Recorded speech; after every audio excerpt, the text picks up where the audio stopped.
एक राजा था जिसका नाम रामधन था। उनके जीवन में सभी सुख थे। राज्य का काम काज भी ऐशो आराम से चल रहा था। राजा के नैतिक गुणों के कारण प्रजा भी बहुत प्रसन्न थी और जिस राज्य में प्रजा खुश रहती है वहां की आर्थिक व्यवस्था भी दुरुस्त होती है। इस प्रकार हर क्षेत्र में राज्य का प्रवाह अच्छा था। इतने सुखों के बाद भी राजा दुखी था क्योंकि उसकी कोई संतान नहीं थी। यह गम राजा को अंदर ही अंदर सताता रहता था। प्रजा को भी इस बात का बहुत दुख था। वर्षों के बाद राजा की यह मुराद पूरी हुई और उसे एक पुत्र की प्राप्ति हुई। पूरे नगर में कई दिनों तक जश्न मना, नागरिकों को राजमहल में दावत दी गई। राजा की इस खुशी में प्रजा भी झूम रही थी। समय गुजर रहा था। राजकुमार का नाम नंदन सिंह रखा गया। पूजा पाठ एवं इंतजार के बाद राजा को संतान प्राप्त हुई थी, इसलिए उसे बड़े प्यार से रखा जाता था। लेकिन अति किसी बात की अच्छी नहीं होती। अधिक लाड ने नंदन सिंह को बहुत बिगाड़ दिया था। बचपन में तो नंदन की सभी बातें दिल को लुभाती थी, पर बड़े होते होते यही बातें बदतमीजी लगने लगती हैं। नंदन बहुत ज्यादा जिद्दी हो गया था। उसके मन में अहंकार आ गया था। वो चाहता था कि प्रजा सदैव उसकी जय जयकार करे, उसकी प्रशंसा करे। उसकी बात न सुनने पर वो कोलाहल मचा देता था। बेचारे सैनिकों को तो वो पैर की जुती ही समझता था। आए दिन उसका प्रकोप प्रजा पर उतरने लगा था। वो खुद को भगवान के समान पूजता देखना चाहता था। आयु तो बहुत कम थी, लेकिन अहम कई गुना बिराज चुका था।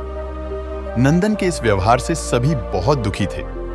प्रजा आए दिन दरबार में नंदन की शिकायत लेकर आती थी, जिसके कारण राजा का सिर लज्जा से झुक जाता था। यह एक गंभीर विषय बन चुका था। एक दिन राजा ने सभी खास दरबारियों एवं मंत्रियों की सभा बुलवाई और उनसे अपने दिल की बात कही कि वे राजकुमार के इस व्यवहार से अत्यंत दुखी हैं। राजकुमार इस राज्य का भविष्य हैं।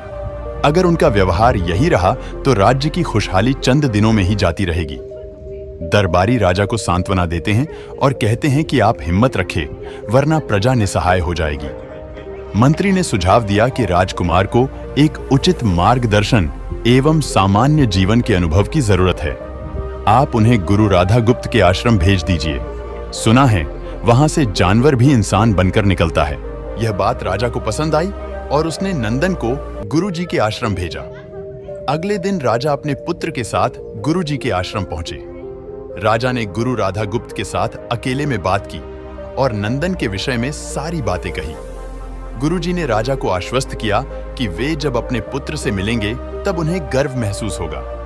गुरुजी के ऐसे शब्द सुनकर राजा को शांति महसूस हुई और वे सहर्ष अपने पुत्र को आश्रम में छोड़कर राजमहल लौट गए। अगले दिन सुबह गुरु के खास चेले द्वारा नंदन को भिक्षा मांगकर खाने को कहा गया, जिसे सुनकर नंदन ने साफ इनकार कर दिया। चेले ने उसे कह दिया कि अगर पेट भरना है तो भिक्षा मांगनी होगी और भिक्षा का समय शाम तक ही है, अन्यथा भूखा रहना पड़ेगा। नंदन ने अपनी अकड़ में चेले की बात नहीं मानी और शाम होते होते उसे भूख लगने लगी, लेकिन उसे खाने को नहीं मिला। दूसरे दिन उसने भिक्षा मांगना शुरू किया। शुरुआत में उसके बोल के कारण उसे कोई भिक्षा नहीं देता था, लेकिन गुरुकुल में सभी के साथ बैठने पर उसे आधा पेट भोजन मिल जाता था।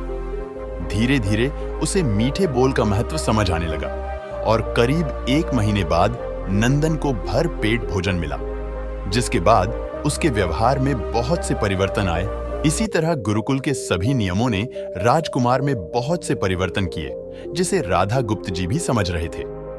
एक दिन राधा गुप्त जी ने नंदन को अपने साथ सुबह सवेरे सैर पर चलने कहा। दोनों सैर पर निकल गए। रास्ते भर बहुत बातें की। गुरुजी ने नंदन से कहा कि तुम बहुत बुद्धिमान हो और तुम में बहुत अधिक ऊर्जा है, जिसका तुम्हें सही दिशा में उपयोग करना आना चाहिए। दोनों चलते चलते एक सुंदर बाग में पहुंच गए, जहां बहुत सुंदर सुंदर फूल थे, जिनसे बाग महक रहा था।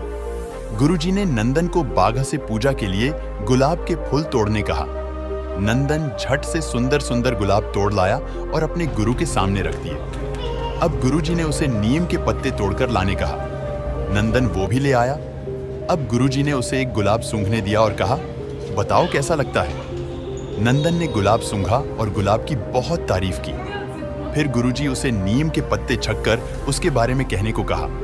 जैसे ही नंदन ने नीम के पत्ते खाए, उसका मुंह कड़वा हो गया और उसने उसकी बहुत निंदा की और जतर कतर पीने का पानी ढूंढने लगा। नंदन की यह दशा देख गुरुजी मुस्कुरा रहे थे। पानी पीने के बाद नंदन को राहत मिली। फिर उसने गुरुजी से हंसने का कारण पूछा। तब गुरुजी ने उससे कहा कि जब तुमने गुलाब का फूल सूंघा तो तुम्हें उसकी खुशबू बहुत अच्छी लगी और तुमने उसकी तारीफ की, लेकिन जब तुमने नीम की पत्तियां खाई तो तुम्हें वो कड़वी लगी और तुमने उसे थूक दिया और उसकी निंदा भी की। गुरुजी से नंदन को समझाया, जिस प्रकार तुम्हें जो अच्छा लगता है तुम उसकी तारीफ करते हो, उसी प्रकार प्रजा भी जिसमें गुण होते हैं उसकी प्रशंसा करती है।